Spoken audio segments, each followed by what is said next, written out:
Hey, what's up, my friends? Special Saturday episode. Did I help spark a debate between Candace Owens and Ben Shapiro about anti-Semitism in Israel? I was like, let's just talk about Candace, Ben Shapiro, Israel, anti-Semitism, and what this whole debate's about.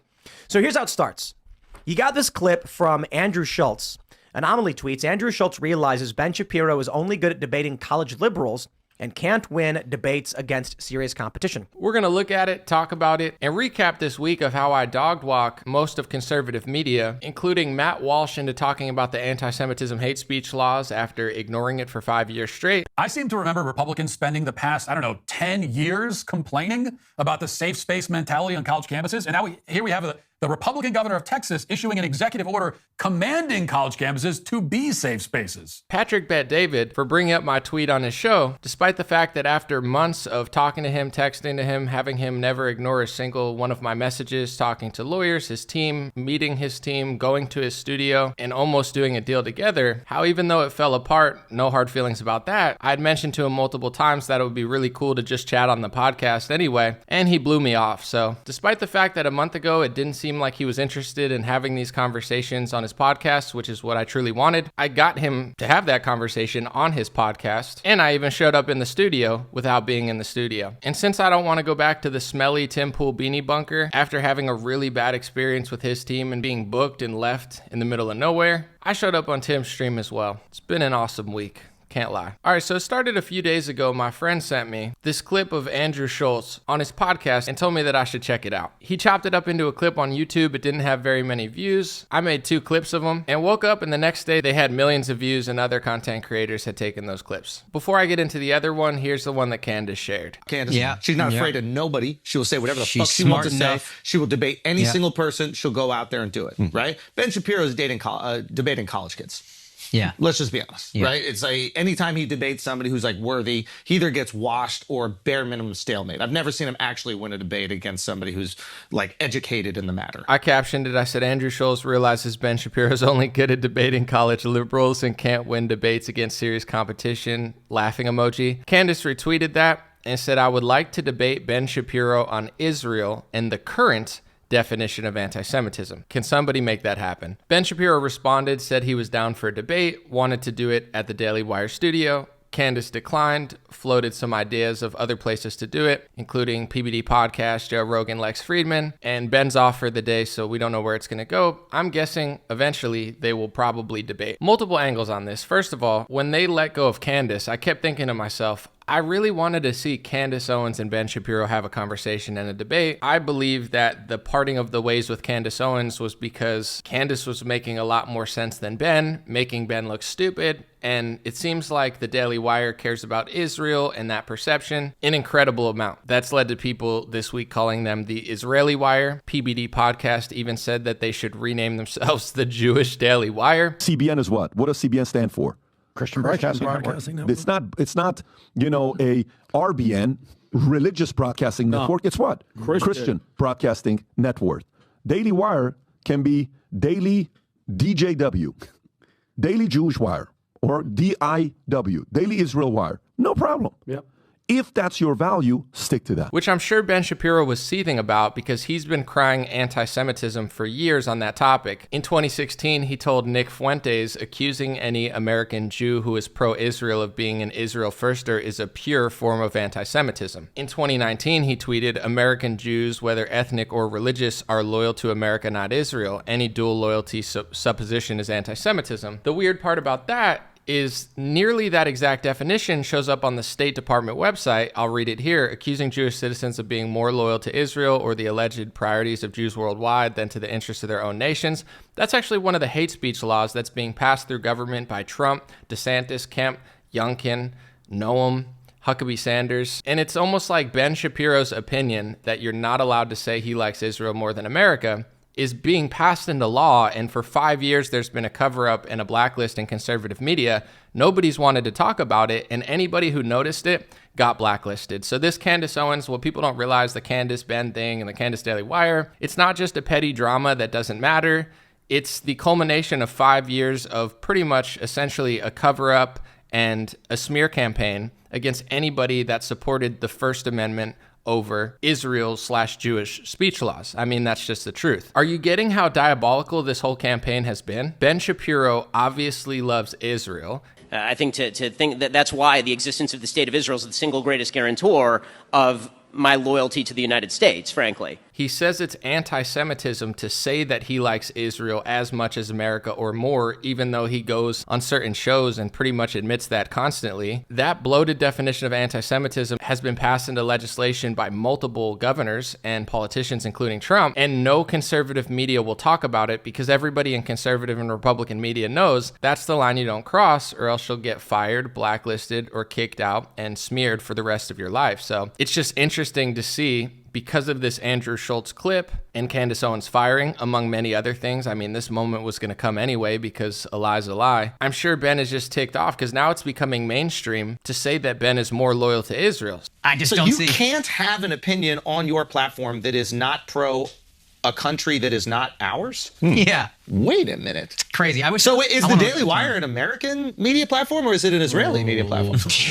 I'm just asking. This guy's cooking. I'm just asking. Something that he tried to quash in 2016 and something that's been passed into law. It's just really important to know this aspect of it because if you want to be completely honest, some people might see what I say about Tim or Patrick and say, oh, Anomaly, you're just cocky, this and that. I don't need attention. I don't need money. I don't care about that. It's just annoying to watch these podcasts and watch all of their guests constantly ignore these topics. Let me give you another example real quick. I've talked about this before, but no one else talks about it, so I have to repeat it or else nobody knows it. Ted Cruz supported vaccination discrimination and special privileges for vaccinated people over unvaccinated people. He's been on dozens of Republican shows, and not a single one of them will ask him that question. They just constantly make him look like a rock star. That's what Turning Point and many others do. So when I try to insert myself into the conversation, it's not for selfish reasons like I need to be seen, I need to be heard. I don't care. It's just on the anti-Semitism hate speech laws, I do believe that I'm one of the best debaters on the topic. I understand it completely, and I think that I'm pretty calm and reasonable, so when other people try to debate it,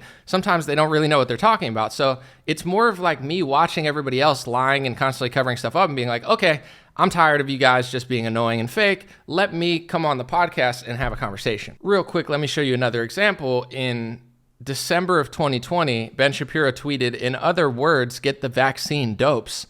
You could see that I have one of the top comments on the same day, and I said to Ben Shapiro, did you do any segments on the brand new mRNA vaccines or were you too busy selling gold? People would say, oh, you're just jealous. Oh, you're just being hateful. No, I'm trying to wake his audience up because I know if you listen to Ben Shapiro, I wasn't sure if he even told you that it wasn't a normal traditional vaccine. It was an mRNA vaccine, synthetic mRNA, this new technology. And if you're going to line up at a CVS to get a free donut, you might want to know what you're shooting into your arm, right? No? I know I seem like a dick sometimes, but a lot of these people try to blacklist me, disrespect me, and kick me out of the conversation. And it has real life consequences. If you watched Ben Shapiro, And we have seen a tremendous amount of vaccine hesitancy, unfortunately, in the Black and Hispanic community. Okay, Black America, only 67% of Black Americans say they definitely will get the vaccine or probably get the vaccine. So the Black community has tremendous vaccine hesitancy. The people who should be ripped up and down right now are people like Louis Farrakhan, who's literally going out there and telling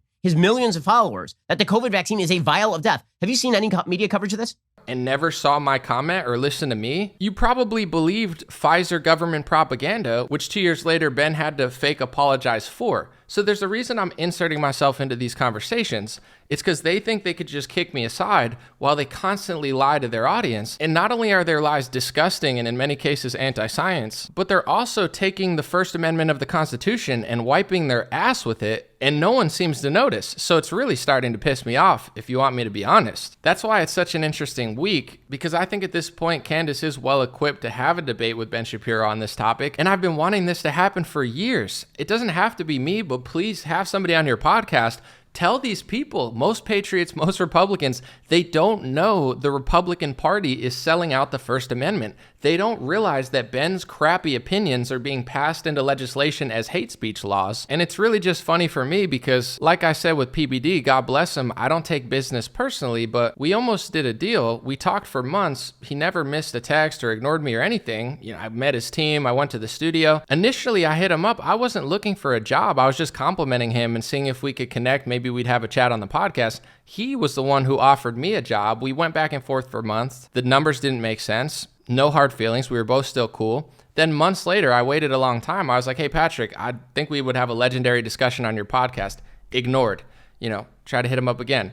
Ignored. So this guy doesn't even respect me enough after the relationship we had to have me on the podcast. Yet he has on Dave Rubin. He hires Chris Cuomo and all these other pharmaceutical shill dopes that are just going to push the corporate narrative on every foreign war. It's just disrespectful to me. And that's fine. You could disrespect me, but I'm just letting these people know, despite Timcast disrespecting me and PBD disrespecting me, I'm dog walking the conservative movement. I'm not chasing money and clicks. I'm shifting culture, and then a bunch of these hosts just chase it like a tennis ball, and they don't even know it. So it's funny to see me on Tim's show and PBD's show, and to be quite honest, they don't know how involved I even was in choosing the arguments and the discussions that they had on their show. Of course, Andrew Schultz deserves a lot of credit. His conversation and his discussion went super viral, and much respect to him for having those conversations on his podcast. That he's a well-known figure, so that's why it went viral, and he's eloquent, well-spoken, makes total sense. But what people don't know is that clip probably wasn't going viral if it wasn't for me. It didn't have very many views on YouTube. A friend had sent it to me and said, check this out. I chopped it up. I woke up the next morning. I think it had over 10 million views. And then I chopped another clip into a small clip. And that's the one that Candace Owens retweeted. So I was a huge part of that. So when Patrick says Jewish Daily Wire, which is what he said. I mean, he broke one of the anti-Semitism speech laws, but that whole discussion that he had would have never happened if I didn't play a role 4 steps before he talks about it. So I don't care how much money people make. I don't care if they hire Democrat shills like Chris Cuomo. I don't care if people like Timcast sabotage my travel plans and then leave me stranded and don't respect me enough to have me on the podcast when I'm literally right there and I could have made it on time. These are the things that they've been doing to me. It's whatever, because at the end of the day, you're not going to box me out. And I know I seem kind of arrogant and rude, but what people don't understand is if I didn't believe in myself, I would have never been here. And also, I have to extra believe in myself because I'm my own editor, I'm my own manager, I do all my own stuff, and I don't have multi-million-dollar budgets like the Daily Wire to promote for advertising. And not only the left wing is censoring and shadow banning, but also the right wing has been working against me for 5 years. For 5 years, I know I've been blacklisted and smeared and called far right because I know what the Republican Party's doing. So I'm being suppressed on all fronts. And then this new person comes to conservative media, PBD podcast. He looks different. I hit him up and I say, hey, you look different. I appreciate you, my man. That's a great interview you had with Neil deGrasse Tyson. I wasn't asking for a job. I don't need a job. I was just complimenting him, and I thought maybe down the road, maybe we could chat. He invited me to come to his studio. He tried to hire me. He introduced me to his team. It's all good. And to be honest, when I met him and I was riding in his car and we were having a conversation, I mentioned how the Daily Wire would probably never hire me. And he asked why. And this was over a year ago now. And I told him, I said, it's because of my foreign policy. Before this whole Candace Owens thing happened, I already knew what the Overton window at the Daily Wire was. It's obvious. So, I was hoping with Patrick, I don't need a job and I don't need to work with people. But as somebody that got over 1 billion views now, millions of followers on social media with no marketing team, no budget, no production studio, imagine if I did have a team. So I'm like, I'll float the idea because I don't mind working by myself. But to be honest, I would like to work with other professionals that did filming better than I do. So I was floating the idea and I told him they would never hire me. I'm pretty much boxed out of all conservative media. So with him, it's just maybe this is a good fit. Ended up not being for a multitude of reasons. I mean, clearly we're not on the same page. If he's hiring Chris Cuomo, that's who he wants to dump his money into. It says a lot. But I didn't even take that personally, even though his team talked to me funny and they're saying weird things the whole time. Never took it personally. Was on a good term. And then I hit up Patrick and I basically was like, man, we would have a legendary conversation on the podcast. Completely blew me off at that point. Never blew me off before that, but 3 months of trying to negotiate, we were on good terms, just blew me off completely. So what does that say to me? That you're willing to own half of my stuff, you're willing to do a deal where, we work together, but the second that goes through, you don't even respect me enough, even though you told me that you knew who I was because you thought I was one of the best COVID journalists during COVID. And, what does it say that you won't even invite me on the podcast? It means you don't respect me. So how else should I feel besides disrespected? It's fine. I don't care, but I'm just letting people know you could try to box me out just like Daily Wire did, and you could not respect me enough to have me on the podcast, but I still end up on your podcast because that's who I am. That's what I do. I'll run circles around all the bozos that you hire and all the bozo guests that you have on. And the true reason that I really wanted to go on the show is because I want to talk about what I'm talking about right now. But the funny part is, for years now, people have ignored it, and I've been like, somebody talk about this. But because of the Candace situation, it's all coming to light, and these people are saying what I want them to say now, and they don't even know how involved I am. That's fine. And now that Candace Owens is a cash cow and a moneymaker, and she can make them a lot of money, everybody would do anything for her. I'm sure if Patrick thought he could monetize me, he'd have me on the show. But I guess because he doesn't respect me like that, he won't have me on the show. It's whatever. But, even with that, you're chasing Candace Owens years down the road when she's already famous, rich, successful, and can make you a lot of money. I was there when almost no one was there. When Candace did her first book, Blackout, she gave me a signed copy. Here it is. It says, "Crazy to think that this journey started with a YouTube video that you lifted and put on Facebook. I'm always grateful to you for that moment. Really hope you enjoyed this book." People like Dave Rubin go on shows and be like, I discovered Candace Owens. Dave had Candace on his podcast months after she already blew up. In large part, I kind of discovered her when she was known as Red Pill Black on YouTube. And I brought her on my show. We did a sign called YouTube Week where we take little YouTubers. When I sat down with her in my house, I actually didn't know her name. I'm not even going to say that I discovered Candace Owens because Candace Owens discovered herself. She made her videos and she was going to be successful either way because she's talented and she deserves it. But I was there months before Dave Rubin, years before Patrick Bet David, and I'm just setting the record straight. If you ask Candace what was one of the first moments that really put her in the spotlight before Alex Jones and before Fox News, it would be me finding the video that barely had any views, uploading it to my Facebook page because I knew it was a great moment, and it got over 30 million views there. And I'm not saying this to take any credit at all. I think Candace deserves all her own credit. She doesn't need me. I think she could have got to where she is now without that. But I do appreciate her for acknowledging that because Candace, unlike everyone else in Republican media, they just try to run all over me, treat me like garbage, throw me in the trash can, attempt to energy suck everything out of me like a Space Jam talent ball, and profit off it. But the thing is, that's fine. I'm writing my own history. I'm not letting the rewriters and the scammers rewrite my history. That's why I'm doing this. I'm going to document it because there's never going to be a news article that tells the truth about me. They're just going to call me anti-Semitic or, a conspiracy theorist or anti-vaxxer when I'm not. These are the games that they're going to play. So I'm going to write my own history. I hope Candace Owens and Ben Shapiro have a debate. I would love to talk to Tim or Patrick someday in the right setting. I think it would be a great conversation if they're ever interested. And if not, it's okay. I'm still shifting culture. I'm still dog walking all these conservative commentators, whether they admit it or not. And I'll continue to do it because my goal is conserving the First Amendment of the Constitution, not trying to scam patriots and Republicans into selling out their free speech for a foreign country. God bless you guys. Let me know what you think of this video. What an interesting week in culture, thanks to X, Candace Owens, and hundreds of millions of people waking up to the truth about what's really going on. Appreciate your support. All my work means nothing if nobody cares. So thank you guys so much. I don't have the budgets and big corporations behind me. All I have is you guys, and I'm forever grateful.